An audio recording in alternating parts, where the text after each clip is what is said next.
ಎಲ್ಲರಿಗೂ ನಮಸ್ಕಾರಗಳು. ಸ್ಮಿತಾಸ್ ಮ್ಯಾಜಿಕ್ ಹ್ಯಾಂಡ್ಸ್ಗೆ ನಿಮ್ಮೆಲ್ಲರಿಗೂ ಸ್ವಾಗತ. ನೋಡಿ, ನಮಗೀಗ 28ನೇ ತಾರೀಕು ಶುಕ್ರವಾರ ಪ್ಲಸ್ ಹುಣ್ಣಿಮೆನೂ ಕೂಡ ಇದೆ. ಹಾಗೆಯೇ ಚಂದ್ರಗ್ರಹಣವೂ ಕೂಡ ಇದೆ. ಆದರೆ ಚಂದ್ರಗ್ರಹಣ ನಮಗೆ ಭಾರತದಲ್ಲಿ ಗೋಚರವಿರುವುದಿಲ್ಲ. ಸೊ ಹಾಗಾಗಿ ಯಾರೆಲ್ಲ 28ನೇ ತಾರೀಕು ವರಮಹಾಲಕ್ಷ್ಮಿ ಹಬ್ಬವನ್ನು ಆಚರಣೆ ಮಾಡ್ತಾ ಇರ್ತೀರೋ, ಹಾಗೆಯೇ ಅದರ ನಂತರದಲ್ಲಿ ಬರುವಂಥ ಸೆಪ್ಟೆಂಬರ್ 4ನೇ ತಾರೀಕು ಕೂಡ ವರಮಹಾಲಕ್ಷ್ಮಿ ಹಬ್ಬವನ್ನು ಆಚರಣೆ ಮಾಡ್ಬೋದು. ಹಾಗೆ ಕೊನೆಯ ಶುಕ್ರವಾರವೂ ಕೂಡ ಆಗಿರುತ್ತದೆ. ಅದರ ಜೊತೆಯಲ್ಲಿ ಕೃಷ್ಣ ಜನ್ಮಾಷ್ಟಮಿ ಆಚರಣೆಯೂ ಕೂಡ ಇರ್ತದೆ. ಹಾಗಾಗಿ ನೀವು 28 ಮಾಡಬೇಕಾ 4ನೇ ತಾರೀಕು ಮಾಡಬೇಕಾ ಅನ್ನೋದು ಅದ್ರ ಬಗ್ಗೆ ನಾನು ನಿಮಗೆ ಒಂದು ವಿಡಿಯೋ ಮೂಲಕ ತಿಳಿಸ್ಕೊಟ್ಟಿದ್ದೇನೆ. ಆದರೂ ಕೂಡ ಈಗ 28ನೇ ತಾರೀಕು ಆಗಿರ್ಬೋದು ಅಥವಾ 4ನೇ ತಾರೀಕು ಆಗಿರ್ಬೋದು, ಯಾರೆಲ್ಲ ವರಮಹಾಲಕ್ಷ್ಮಿ ಹಬ್ಬವನ್ನು ಆಚರಣೆ ಮಾಡ್ತಾ ಇದ್ದಾರೋ ಅವರಿಗೋಸ್ಕರ ಈ ಒಂದು ವಿಡಿಯೋ ಮೂಲಕ ತಿಳಿಸ್ಕೊಡ್ತಾ ಇದ್ದೇನೆ. ಬೆಳಗ್ಗೆಯಿಂದ ರಾತ್ರಿವರೆಗೂ ಯಾವ ರೀತಿ ಪೂಜೆ ಮಾಡಬೇಕು ಅನ್ನೋದ್ರ ಬಗ್ಗೆ ಮಾಹಿತಿ ಕೊಡ್ತಾ ಇದ್ದೇನೆ. ನೋಡಿ, ಮೊದಲು ನಾವು ಒಂದು ಪೀಠದ ಸಿದ್ಧತೆ ಮಾಡ್ಕೋಬೇಕು. ಅದು ನಿಮ್ಮ ಆಯ್ಕೆ ಆಗಿರುತ್ತದೆ. ನೀವು ಯಾವ ರೀತಿ ಡೆಕೋರೇಷನ್ ಮಾಡ್ತೀರಿ ಆ ಥರ ಮಾಡ್ಕೊಳ್ಳಿ. ಅದರ ನಂತರದಲ್ಲಿ ಒಂದು ತಟ್ಟೆ ಆಗಿರ್ಬೋದು ಅಥವಾ ಪೀಠದ ಮೇಲೆ ಮೊದಲು ರಂಗೋಲಿ ಹಾಕ್ಕೊಳ್ಳಿ. ಅದರ ನಂತರ ಅದರ ಮೇಲೆ ಒಂದು ಬಾಳೆ ಎಲೆ ಹಾಕಿ, ಬಾಳೆ ಎಲೆ ಮೇಲೆ ಅಕ್ಕಿಯನ್ನು ಹಾಕಬೇಕು. ಅಕ್ಕಿಯ ಮೇಲೆ ನಾವು ಓಂ ಮತ್ತು ಸ್ವಸ್ತಿಕ್ ಮತ್ತು ಶ್ರೀಮ್ ಅಂತೇಳಿ ಬರೀರಿ. 3 ಶಕ್ತಿಗಳನ್ನ ನಾವು ಒಂದು ಬೀಜಾಕ್ಷರ ಮಂತ್ರವನ್ನು ಬರಿಬೇಕಾಗುತ್ತದೆ. ನಂತರದಲ್ಲಿ ನೀವು ಯಾವ ರೀತಿ ಸೀರೆ ಉಡಿಸ್ಬೇಕು ಅಂದ್ಕೊಂಡಿದ್ದೀರೋ ಅದೇ ರೀತಿಯೇ ನೀವು ಸೀರೆಯನ್ನು ಉಡಿಸ್ಕೊಂಡು ಎಲ್ಲ ಸಿದ್ಧತೆ ಮಾಡ್ಕೋಬೋದು. ಅದರ ನಂತರದಲ್ಲಿ ನಾವು ಏನು ಮಾಡಬೇಕು ಅಂದರೆ, ಮೊದಲು ಕಳಸದ ಒಳಗೆ ಹಾಕುವಂಥ ವಸ್ತುಗಳ ಬಗ್ಗೆ ನಾನೀಗ ನಿಮಗೆ ತಿಳಿಸ್ಕೊಡ್ತಾ ಹೋಗ್ತೇನೆ. ಕಳಸದ ಒಳಗೆ ಹಾಕುವಂಥ ನೀರು ನೀವು ಹೊರಗಿಂದಲೇ ತರಬೇಕು. ಅಂದರೆ ನಿಮ್ಮ ದೇವಸ್ಥಾನ ಬಳಿ ಬಾವಿಯ ನೀರು ಅಥವಾ ನಿಮ್ಮ ಮನೆಯ ಹೊರಭಾಗದಲ್ಲಿರುವಂಥ ನಲ್ಲಿಗೆ ನೀವು ಪೂಜೆ ಮಾಡಿಕೊಂಡು ಬೆಳಗ್ಗೆ ಬೇಗನೆ ಎದ್ದಿರ್ತೀವಿ. ನಾನು ಪೂಜೆ ಮುಹೂರ್ತ ಈಗಾಗಲೇ ತಿಳಿಸ್ಕೊಟ್ಟಿದ್ದೇನೆ. ಆ ಮುಹೂರ್ತದಲ್ಲಿ ನೀವು ಹೊಸ್ತಿಲ ಪೂಜೆಗೆ ಸಿದ್ಧತೆ ಮಾಡಿಕೊಂಡು, ತುಳಸಿ ಪೂಜೆ ಸಿದ್ಧತೆ ಮಾಡಿಕೊಂಡು, ನಂತರದಲ್ಲಿ ಕಳಸದಿಂದ ನೀರನ್ನು ತೆಗೆದುಕೊಂಡು ಬಂದು, ಅದರ ನಂತರದಲ್ಲಿ ನೀವು ನೀವೇನು ವರಮಹಾಲಕ್ಷ್ಮಿ ಅಮ್ಮನವರ ಪೂಜೆ ಮಾಡಬೇಕು ಅಂದ್ಕೊಂಡಿರ್ತೀರ ಆ ಕಳಸದ ಒಳಗೆ ನೀರನ್ನು ಹಾಕಬೇಕು. ಹಾಗೆ ಕಳಸಕ್ಕೆ ನೀವು ಕಂಕಣವನ್ನು ಕಟ್ಟಬೇಕು. ಈಗಾಗಲೇ ಕಂಕಣ ಬಗ್ಗೆ ಮಾಹಿತಿ ಕೊಟ್ಟಿದ್ದೇನೆ. 2 ವಿಳೆದೆಲೆ ತೆಗೆದುಕೋಬೇಕು. 9 ಎಳೆದಾರ 9 ಗಂಟೆಗಳನ್ನು ಹಾಕಿ ಆ ಕಂಕಣಕ್ಕೆ ಮಧ್ಯೆ ಒಂದು ಹೂವನ್ನು ಇಟ್ಟು 9 ಗಂಟೆಗಳನ್ನು ಹಾಕಬೇಕಾಗುತ್ತೆ. ಅದು ನಾವು ಮೊದಲು ಕಳಸದ ಒಳಗೆ ಹಸುವಿನ ಗಂಜಲ ಮತ್ತು ಗಂಗಾಜಲ, ರೋಸ್ ವಾಟರ್ ಇಷ್ಟನ್ನು ಹಾಕಬೇಕು. ಆಮೇಲೆ ಜಾವದ್ ಪೌಡರು, ಪಚ್ಚ ಕರ್ಪೂರ, ಗೊರಂಚನ್ನು, ಯಾಲಕ್ಕಿ 2, ಅಡಿಕೆ 2, ಪಚ್ಚ ಕರ್ಪೂರ ಒಂದು ಸ್ವಲ್ಪ ಮಟ್ಟಿಗೆ, ಆಮೇಲೆ ಕೆಂಪು ಕಲ್ಸಕ್ಕರೆ ಅಥವಾ ಬೆಲ್ಲ 2ರಲ್ಲಿ ಯಾವುದಾದ್ರೂ ಒಂದು, ಆಮೇಲೆ ಅರಿಶಿಣದ ಕೊಂಬು ಅಷ್ಟೇ 2 ಹಾಕಬೇಕಾಗುತ್ತದೆ. ಆಮೇಲೆ ಲಾವಂಚ ಬೇರನ್ನು ಹಾಕಬೇಕು. ಒಂದು 3-4 ಲಾವಂಚ ಬೇರೆ ಸ್ವಲ್ಪ ಫೋಲ್ಡ್ ಮಾಡಿ ಹಾಕಿ ಅಷ್ಟೇ. ಅದರ ನಂತರ ಅರಿಶಿಣ, ಕುಂಕುಮ ಮತ್ತು ಅದರೊಳಗೆ ಸ್ವಲ್ಪ ಒಂದು ಹೂವನ್ನು ಕೈಯಲ್ಲಿ ಇಟ್ಕೊಂಡು ನೀವು ಮೊದಲು ವರಮಹಾಲಕ್ಷ್ಮಿ ಅಮ್ಮನವ್ರನ್ನ ಆವಾಯಾಮಿ ಅಂತೇಳಿ ಮಾಡ್ಕೋಬೇಕಾಗುತ್ತೆ. ಅಂದರೆ ಯಾವ ರೀತಿ ಅಂತಂದರೆ, ಕಳಶ ಪೂಜೆ ಅಂತಂದರೆ ಗಂಗೆ ಚ ಯಮುನೆ ಚೈವ ಗೋದಾವರಿ ಸರಸ್ವತಿ ನರ್ಮದಾ ಸಿಂಧು ಕಾವೇರಿ ಜಲಸ್ಮಿನ್ ಸನ್ನಿಧಿಂ ಕುರು ಅಂತ ಹೇಳ್ಕೊಂಡು, ಶ್ರೀ ಕಳಶಾತ್ಮಕ ಸಕಲ ದೇವತಾಭ್ಯೋ ನಮಃ ಅಂತ ಹೇಳ್ಕೊಂಡು ಅದರೊಳಗೆ ಅಕ್ಷತೆ ಮತ್ತು ಒಂದು ಹೂವನ್ನು ಇಟ್ಟು ವರಮಹಾಲಕ್ಷ್ಮಿ ಆವಾಯಾಮಿ ಅಂತ ಹೇಳಿಕೊಂಡು ನೀವು ಕಳಸವನ್ನು ಸ್ಥಾಪನೆ ಮಾಡಿಕೊಂಡು, ಆ ಕಳಸದ ಕಾಯಿಗೆ ಮೊದಲನೇ ಅರಿಶಿಣವನ್ನೆಲ್ಲ ಹಚ್ಚಿಬಿಟ್ಟು ಸಿದ್ಧತೆ ಮಾಡಿ ಇಟ್ಕೊಳ್ಳಿ. ಅರಿಶಿಣದ ಒಂದು ಕಾಯಿಯನ್ನು ಇಟ್ಬಿಟ್ಟು ನೀವು ಮುಖಪದ್ಮ ಯಾವ ರೀತಿ ಹಾಕ್ತಿರೋ ಅದೇ ರೀತಿಯೇ ಮುಖಪದ್ಮವನ್ನು ಹಾಕಿ, ನೀವು ಜಡೆ ಬಿಲ್ಲೆ ಎಲ್ಲ ಹಾಕಿ ಹೂವಿಂದ ಏನೆಲ್ಲ ಅಲಂಕಾರ ಮಾಡಬೇಕು ಅಂದ್ಕೊಂಡಿದ್ದೀರ ಆ ಥರ ಎಲ್ಲವನ್ನು ಸಹ ಮಾಡ್ಬೋದು. ಹಾಗೆಯೇ ನಿಮ್ಮ ಒಂದು ಸ್ಥಳಕ್ಕೆ ಅನುಗುಣವಾಗಿ ನೀವು ಯಾವ ರೀತಿ ಸಿದ್ಧತೆ ಮಾಡ್ಕೊಂಡಿರ್ತೀರೋ ಆ ಥರ ಮಾಡ್ಕೊಳ್ಳಿ. ನಾನು ಅಮ್ಮನವರ ಕೆಳಭಾಗದಲ್ಲಿ ನಾನು ಒಂದು ಲಕ್ಷ್ಮಿ ಮತ್ತು ಗಣಪತಿ ವಿಗ್ರಹ ಇಟ್ಟಿದ್ದೇನೆ. ಹಾಗೆಯೇ ಒಂದು 501 ರೂಪಾಯಿನೊಂದು ಸಂಕಲ್ಪ ಮಾಡಿ ಇಡಿ. ಅದು ಯಾಕೆ ಅಂತ ಅಂದರೆ, ನೀವು ಮುಂದಿನ ವರ್ಷ ಬರೋ ಅಷ್ಟರೊಳಗೆ ಒಂದು 501 ಅಂತಲ್ಲ, 501, 101, 11 ರೂಪಾಯಿ ಯಾವುದಾದ್ರೂ ಪರವಾಗಿಲ್ಲ. ನೆಕ್ಸ್ಟ್ ಇಯರ್ ವರಮಹಾಲಕ್ಷ್ಮಿ ಹಬ್ಬದಷ್ಟೊತ್ತಿಗೆ ನೀವು ಅಮ್ಮನವ್ರಿಗೆ ನಾವು ಇಂಥ ವಸ್ತುಗಳನ್ನ ತೆಗೆದುಕೊಳ್ತೀವಿ ಅಂತ ಒಂದು ಸಂಕಲ್ಪ ಮಾಡಿಕೊಂಡು ಆ ದುಡ್ಡನ್ನು ಇಟ್ಟು ಪೂಜೆ ಆದ ನಂತರದಲ್ಲೇ ತೆಗೆದಿಟ್ಬಿಟ್ಟು ನೀವು ಪ್ರತಿ ದಿವಸನೋ ವಾರನೋ ತಿಂಗಳಿಗೆ ಎಷ್ಟು ದುಡ್ಡು ಹಾಕಬೇಕು ಅಂತೇಳಿ ಅದರ ದುಡ್ಡು ಹಾಕ್ತಾ ಬಂದಾಗ ನೀವು ನಂತರದಲ್ಲಿ, ಈಗ ವರಮಹಾಲಕ್ಷ್ಮಿ ಹಬ್ಬ ನಮಗೆ ಆಗಸ್ಟ್ ತಿಂಗಳಿಗೆ ಬರುತ್ತೆ ಅಂದರೆ ಜುಲೈ ಎಲ್ಲ ತೆಗೆದುಬಿಟ್ಟು ನೀವು ಏನು ಬೇಕೋ ವಸ್ತುಗಳನ್ನು ನೀವು ತೆಗೆದುಕೋಬೋದು. ಸೀರೆ ಅಥವಾ ಅಮ್ಮನವರಿಗೆ ಮುಖಪದ್ಮ, ದೀಪ ಏನು ಅಂದ್ಕೊಂಡಿರ್ತೀವಿ ತಕ್ಕಂತೆ ನೀವು ದುಡ್ಡನ್ನು ಸಹ ಹಾಕಬೇಕಾಗುತ್ತೆ. ಇದಕ್ಕೆ ಅಕ್ಷಯ ಪಾತ್ರೆ ಅಂತಲೂ ಕೂಡ ಕರೀತಾರೆ. 2 ಮಾಡ್ಬೋದು. ನೀವು ಅಕ್ಷಯ ತೃತೀಯದಲ್ಲೂ ಒಂದು ಅಕ್ಷಯ ಪಾತ್ರೆ ಸಿದ್ಧತೆ ಮಾಡ್ಕೊಂಡಿರ್ತೀರಿ, ಹಾಗೆ ವರಮಹಾಲಕ್ಷ್ಮಿ ಹಬ್ಬದಲ್ಲೂ ಒಂದು ಸಿದ್ಧತೆ ಮಾಡ್ಕೊಂಡಾಗ ನಿಮಗೆ 2 ಕೂಡ ತುಂಬಾ ಅನುಕೂಲವಾಗುತ್ತದೆ. ಹಾಗೆ ಒಂದು ಅಖಂಡ ದೀಪಾರಾಧನೆ ಸಿದ್ಧತೆ ಮಾಡಿ ಇಟ್ಕೋಬೇಕಾಗುತ್ತದೆ. ಇದು ನೀವು ಎಲ್ಲಿವರೆಗೂ ವಿಸರ್ಜನೆ ಮಾಡ್ತೀರೋ ಅಲ್ಲಿವರೆಗೂ ಆ ದೀಪ ಇರಬೇಕಾಗುತ್ತದೆ. ಕೆಂಪಾರತಿ, ಆಮೇಲೆ ಕಳಸಕ್ಕೂ ಕೂಡ ಒಂದು ಕಂಕಣವನ್ನು ಕಟ್ಟಿ ಸಿದ್ಧತೆ ಮಾಡ್ಕೋಬೇಕಾಗುತ್ತದೆ. ಆಮೇಲೆ ದೇವರಲ್ಲಿ ನೀವು ಓದುವಂಥ ಪುಸ್ತಕಗಳನ್ನು ನೀವು ಸಿದ್ಧತೆ ಮಾಡಿಟ್ಕೋಬೇಕಾಗುತ್ತದೆ. ಹಾಗೆ ಅಮ್ಮನವರಿಗೆ ನೀವು ಮಾಂಗಲ್ಯ ಕಟ್ತೀರಿ ಅಂದರೆ ಅರಿಶಿನ ಕೊಂಬೆನಿಂದ ಮಾಂಗಲ್ಯ ಸಿದ್ಧತೆ ಮಾಡ್ಕೊಳ್ಳಿ. ಇಲ್ಲ ಅಂತಂದರೆ ನಿಮ್ಮ ಮನೇಲಿ ಗೋಲ್ಡಿಂದ ನೀವು ಮಾಂಗಲ್ಯ ಹಾಕ್ತೀರಿ ಅಂದರೆ ಅದನ್ನು ಸಹ ನೀವು ಹಾಕ್ಬೋದು. ನಿಮ್ಮ ಮನೆ ಪದ್ಧತಿ ಅಂತೆ ನೀವು ವರಮಹಾಲಕ್ಷ್ಮಿ ಹಬ್ಬನ ಆಚರಣೆ ಮಾಡಿ. ಹಾಗೆಯೇ ಆ ಅಮ್ಮನವರ ಪಕ್ಕದಲ್ಲಿ ನೀವು ಒಂದು ವಾಯುಭಾಗಿಣ ಅಂತ ಇಡಬೇಕಾಗತ್ತೆ. ಇದು ಮಡ್ಲಕ್ಕಿ ಅಂತಲೂ ಕೂಡ ಕರೀತಾರೆ. ಇದನ್ನು ನೀವು ಪೂಜೆ ಆದ ನಂತರದಲ್ಲಿ ದೇವಸ್ಥಾನಕ್ಕೂ ಸಹ ಕೊಡ್ಬೋದು ಅಥವಾ ನಿಮ್ಮ ತಾಯಿಗೂ ಸಹ ಕೊಡ್ಬೋದು. ಇನ್ನು ಈ ಕೆಂಪಾರತಿ ಸಿದ್ಧತೆ ಮಾಡ್ಕೋಬೇಕು. ಆಮೇಲೆ ಪಂಚಾರತಿಗೂ ಕೂಡ ನೀವು ಸಿದ್ಧತೆ ಮಾಡ್ಕೊಳ್ಳಿ. 5 ಬತ್ತಿಗಳನ್ನ ಇಟ್ಟು ಪಂಚಾರತಿ. ಆಮೇಲೆ ನಾನು ತುಂಬ ಸರಳವಾಗಿ ತಿಳಿಸ್ಕೊಟ್ಟಿದ್ದೇನೆ. ನೀವು ಎಷ್ಟೆಲ್ಲ ದೀಪಾರಾಧನೆ ಮಾಡ್ತೀರೋ, ಈಗ ಅಷ್ಟಲಕ್ಷ್ಮಿ ದೀಪಾರಾಧನೆ ಮಾಡ್ತಾ ಇದ್ದೀರಿ ಅಂದರೆ 8 ಮಣ್ಣಿನ ದೀಪವನ್ನು ಕೂಡ ಹಚ್ಬೋದು. ಈ ಥರ ನೀವು ಎಷ್ಟು ಸಾಧ್ಯನೋ ಅಷ್ಟು ಥರ ದೀಪಗಳನ್ನು ಹಚ್ಚಿ, ತುಂಬಾ ಒಳ್ಳೆಯದು. ಇನ್ನು ನಾನಿವತ್ತು ಸರಳವಾಗಿ ತಿಳಿಸ್ಕೊಡ್ತಾ ಇರೋದ್ರಿಂದ 2 ತುಪ್ಪದ ದೀಪವನ್ನು ಸಿದ್ಧತೆ ಮಾಡ್ಕೊಂಡಿದ್ದೇನೆ. ಹಾಗೆ ನೀವು ಬೇಕಾದರೆ ಅವತ್ತಿನ ದಿವಸ ಹೋಳಿಗೆ ಮಾಡ್ತೀರಿ ಅಂದರೆ 9 ಹೂರಣದಿಂದ ದೀಪವನ್ನು ಸಿದ್ಧತೆ ಮಾಡಿಕೊಂಡು ನೀವು ಆ ಒಂದು ದೀಪವನ್ನು ಕೂಡ ಅವತ್ತಿನ ದಿವಸ ಹಚ್ಬೋದು. ಹಾಗೆ ಅರ್ಚನೆ ನಾನಿವತ್ತು ಒಂದು ಬೆಳ್ಳಿ ಹೂವಿಂದ ಅರ್ಚನೆ ಮಾಡೋದು ತಿಳಿಸ್ಕೊಡ್ತಾ ಇದ್ದೇನೆ. ಅಮ್ಮನವರದೊಂದು ಲಕ್ಷ್ಮೀ ಅಷ್ಟೋತ್ತರ ಇರುತ್ತಲ್ಲ, ಅದನ್ನ ಹೇಳ್ಕೊಂಡು ನೀವು ಅರ್ಚನೆ ಮಾಡಿ. ನಾನು ನಿಮಗೆ ಅಥವಾ ನೀವು ಕುಂಕುಮ ಅರ್ಚನೆ ಏನಾದ್ರೂ ಮಾಡ್ಬೋದು, ಅಥವಾ ಮಲ್ಲಿಗೆ ಹೂ ಸಿಗುತ್ತೆ, ಮಲ್ಲಿಗೆ ಹೂವಿಂದನೂ ಮಾಡ್ಬೋದು. ಆಮೇಲೆ ಬನ್ನಿ ಪತ್ರೆ, ಆಮೇಲೆ ಬಿಲ್ವ ಪತ್ರೆ ತುಂಬಾ ಒಳ್ಳೆಯದು. ನಿಮ್ಮಲ್ಲಿ ಸಂಪತ್ತು ಯಾವಾಗಲೂ ಕೂಡ ಸ್ಥಿರವಾಗಿರುತ್ತೆ. ಅದರಿಂದನೂ ಕೂಡ ನೀವು ಅರ್ಚನೆ ಮಾಡಿ, ತುಂಬಾ ಒಳ್ಳೆಯದು. ಇನ್ನು ಗೌರಿ ಅಷ್ಟೋತ್ತರ ಅಂದರೆ ಲಕ್ಷ್ಮೀ ಅಷ್ಟೋತ್ತರ ನಿಮಗೆ ಗೊತ್ತಿರುವಂಥದ್ದೇ. ಪ್ರಕೃತಾಯ ನಮಃ, ವಿಕೃತಾಯ ನಮಃ, ಸರ್ವಭೂತ ಪ್ರದಾಯ ನಮಃ, ಶ್ರದ್ಧಾಯ ನಮಃ, ವಿಭೂತಾಯ ನಮಃ, ಸುರಭ್ಯ ನಮಃ. ಈ ಥರ ನೀವು ಹೇಳ್ಕೊಂಡು ನೀವು ಒಂದು ಅಷ್ಟೋತ್ತರ ಮಾಡ್ಕೋಬೇಕು. ದೀಪಕ್ಕೂ ಕೂಡ ಅಷ್ಟೋತ್ತರ ಮಾಡ್ಕೊಳ್ಳಿ. ಯಾಕಂದರೆ ವರ್ಷಕ್ಕೊಮ್ಮೆ ನಾವು ಅಖಂಡ ದೀಪಾರಾಧನೆ ಮಾಡೋದು.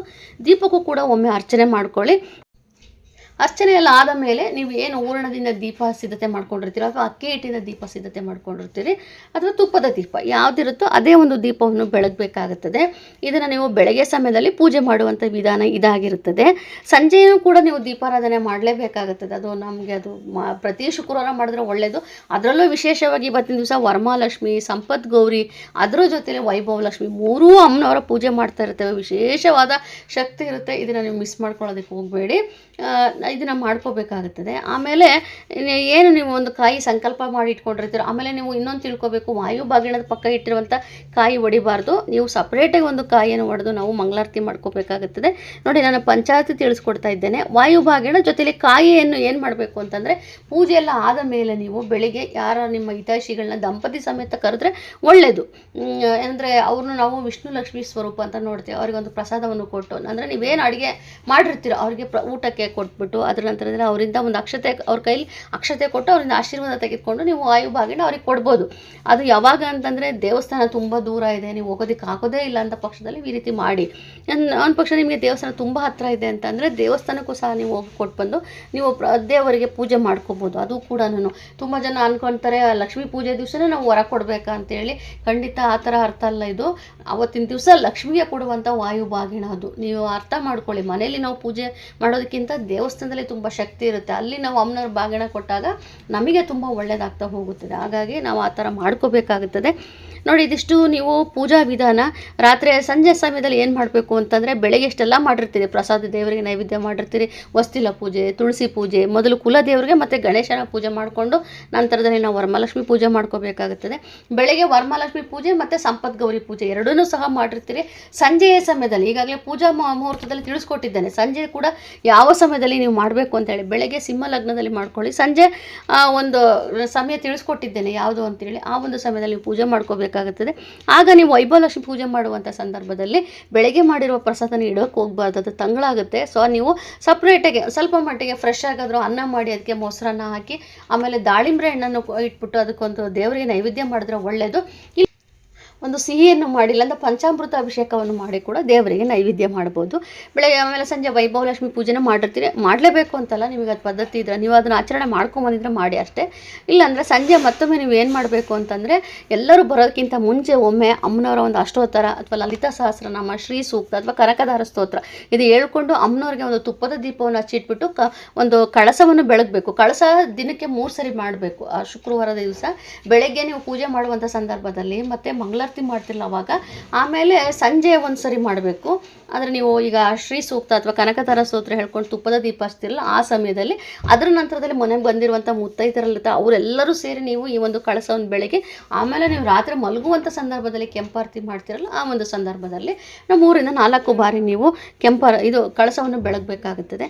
ಸಂಜೆ ತುಪ್ಪದ ದೀಪವನ್ನು ಹಚ್ಚಿಟ್ಬಿಟ್ಟು ಕಳಸವನ್ನು ಬೆಳಗ್ಗೆ, ಆಮೇಲೆ ಮನೆಗೆ ನೀವು ಯಾರಿಗೆಲ್ಲ ಕುಂಕುಮಕ್ಕೆ ಕರೆದಿರ್ತೀರೋ ನಿಮ್ಮ ಶಕ್ತಿಗೆ ಅನುಗುಣವಾಗಿ ನೀವು ಏನೆಲ್ಲ ಕೊಡಬೇಕು ಅಂದ್ಕೊಂಡಿರ್ತೀರಿ ಎಲ್ಲವನ್ನು ಕೊಟ್ಟು ಅವ್ರಿಗೆ ಕುಂಕುಮ ಅವ್ರು ಬಂದು ಹೋದ್ಮೇಲೆ ನೀವು ಮೊದಲು ಏನು ಮಾಡಬೇಕು ಅಂತಂದರೆ ಮತ್ತೊಮ್ಮೆ ಕೈಕಾಲು ಮುಖ ಎಲ್ಲ ತೊಳ್ಕೊಂಡು, ಯಾಕಂದರೆ ಹೊರಗೆಲ್ಲ ನೀವು ಹೋಗಿರ್ತೀರಿ ಕುಂಕುಮ ಕೊಡೋದಕ್ಕೆ ಅಂತೇಳಿ, ಹಾಗಾಗಿ ಮತ್ತೊಮ್ಮೆ ಕೈಕಾಲು ಮುಖ ಎಲ್ಲ ತೊಳ್ಕೊಂಡು ದೇವರಿಗೆ ಒಂದು ಸರಿ ನಮಸ್ಕಾರ ಮಾಡಿಕೊಂಡು ಮಂಗಳಾರತಿಯನ್ನು ಮಾಡಿ ಮತ್ತೊಮ್ಮೆ ಬೇಕಾದ್ರೆ ನೀವು ಹಾಲನ್ನು ಸಹ ಇಡ್ಬೋದು. ಮತ್ತೊಮ್ಮೆ ಮಂಗಳಾರತಿ ಮಾಡೋ ಸಂದರ್ಭದಲ್ಲಿ ಇಟ್ಬಿಟ್ಟು ಒಂದು ಮಂಗಳಾರತಿಯನ್ನು ಮಾಡಿ ಮನೇಲಿ ಎಲ್ಲ ಕುಟುಂಬ ಸೇರ್ಕೊಳ್ಳಿ, ಮಂಗಳಾರತಿ ಮಾಡಿ ಅಕ್ಷತೆಯನ್ನು ಹಾಕಿ ಒಂದು ಕಳಸವನ್ನು ಬೆಳಗ್ಗೆ, ಆಮೇಲೆ ನೀವು ಕೆಂಪಾರತಿಯನ್ನು ಮಾಡಿ ಎಲ್ಲರೂ ಕೂಡ ಅಮ್ಮನವ್ರ ಹತ್ರ ನಿಮ್ಮ ಕೋರಿಕೆ ಕೇಳ್ಕೊಳ್ಳಿ. ನಮ್ದು ನೀವು ಏನೋ ಅವತ್ತಿನ ದಿವಸ ಏನು ಅಂದ್ಕೊಂಡಿರ್ತೀರೋ ನಿಮ್ಗೇನು ಬೇಕು ಅಂತ ಕೇಳ್ಕೊಂಡು ನಮಸ್ಕಾರ ಮಾಡ್ಕೊಳ್ಳಿ. ಹಾಗೆ ಪೂಜೆಯ ಕೊನೆಯಲ್ಲಿ ಒಮ್ಮೆ ಕೇಳ್ಕೊಳ್ಳಿ, ಏನಾದರೂ ನಮ್ಮಲ್ಲಿ ಒಂದು ತಪ್ಪಾಗಿದ್ದರೆ, ನಾನು ಪೂಜೆ ಬೆಳಗ್ಗೆಯಿಂದ ರಾತ್ರಿಯವರು ಪೂಜೆ ಮಾಡಿದ್ದೇನೆ, ಗೊತ್ತಿಲ್ಲದನೋ ನಾನು ಏನಾದರೂ ಒಂದು ತಪ್ಪನ್ನು ಮಾಡಿದರೆ ಅಮ್ಮ ಕ್ಷಮಿಸಮ್ಮ, ನಮಗೆ ಒಳ್ಳೆಯದಾಗಬೇಕು ಅಂತ ಕೇಳಿಕೊಂಡು ಪೂಜೆಯನ್ನು ಮುಕ್ತಾಯ ಮಾಡಬೇಕಾಗುತ್ತದೆ. ಅಲ್ಲಿಗೆ ನಮಗೆ ವರಮಹಾಲಕ್ಷ್ಮಿ ಹಬ್ಬ ಮುಕ್ತಾಯವಾಯಿತು. ಇನ್ನು ವಿಸರ್ಜನಾ ವಿಧಾನ ತುಂಬ ದೊಡ್ಡದಾಗಿದೆ, ನಾನು ಮುಂದಿನ ಒಂದು ವಿಡಿಯೋದಲ್ಲಿ ನಿಮಗೆ ತಿಳಿಸ್ಕೊಡ್ತೇನೆ. ಹಾಗೆ ನೋಡಿ, ಇದು ಜಾವದ್ ಪರ್ಫ್ಯೂಮ್ ಅಂತೇಳಿ, ಇದು ನಾನು ಇದರ ಲಿಂಕನ್ನು ಕೂಡ ಹಾಕಿರ್ತೇನೆ, ತುಂಬ ಸರಿ ತಿಳಿಸ್ಕೊಟ್ಟಿದ್ದೇನೆ, ತುಂಬ ಚೆನ್ನಾಗಿದೆ. ಇದು ಏನಪ್ಪ ಅಂತಂದರೆ ಒಂಥರ ಪಾಸಿಟಿವ್ ಎನರ್ಜಿ ಹೆಚ್ಚಾಗುತ್ತೆ ಮನೆಯಲ್ಲಿ. ಇದನ್ನು ತುಂಬ ಉಪಯೋಗಿಸ್ತಾ ಇದ್ದೀನಿ ಇತ್ತೀಚೆಗೆ. ಇದನ್ನು ನೀವು ಸ್ವಲ್ಪ ಮಟ್ಟಿಗೆ ಸ್ಪ್ರೇ ಮಾಡಿದ್ರೆ ಸಾಕು, ತುಂಬ ಚೆನ್ನಾಗಾಗುತ್ತೆ.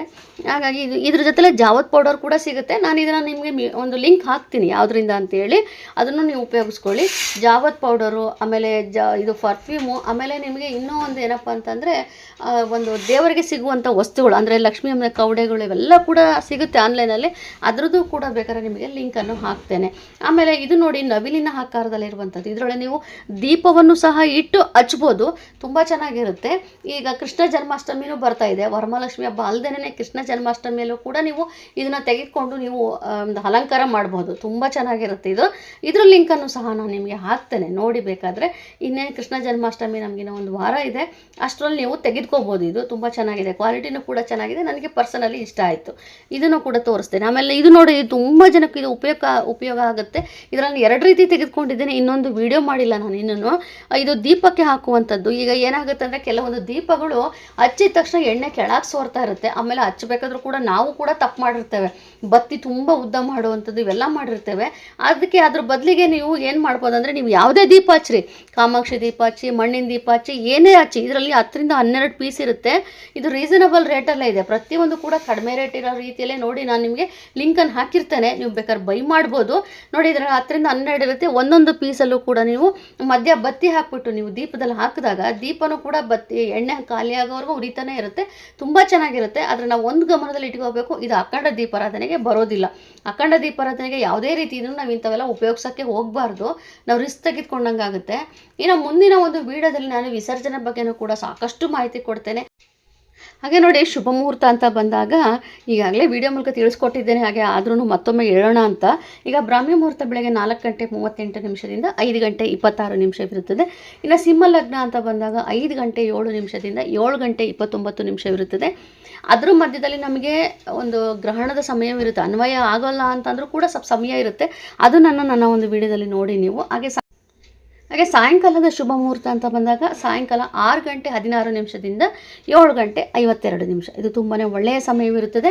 ಹಾಗೆ ಅಭಿಜಿನ್ ಮುಹೂರ್ತ ಅಂತ ಬಂದಾಗ ಬೆಳಿಗ್ಗೆ 11 ಗಂಟೆ 56 ನಿಮಿಷದಿಂದ 12 ಗಂಟೆ 45 ನಿಮಿಷ. ಇದನ್ನು ನೀವು ಇಷ್ಟನ್ನು ನೀವು ಗಮನದಲ್ಲಿ ಇಟ್ಕೊಂಡು ಆಚರಣೆ ಮಾಡ್ಬೋದು. ಸೊ ಇವತ್ತಿನ ಒಂದು ವಿಡಿಯೋ ನಿಮಗೆ ತುಂಬ ಉಪಯುಕ್ತವಾಗಿದೆ ಅಂತ ನಾನು ಅಂದ್ಕೊಂಡಿದ್ದೇನೆ. ದಯವಿಟ್ಟು ಆದಷ್ಟು ಶೇರ್ ಮಾಡಿ, ಲೈಕ್ ಮಾಡಿ, ಕಮೆಂಟ್ ಮಾಡಿ, ಹಾಗೆಯೇ ಸಬ್ಸ್ಕ್ರೈಬ್ ಮಾಡ್ಕೊಳ್ಳಿ. Thank you.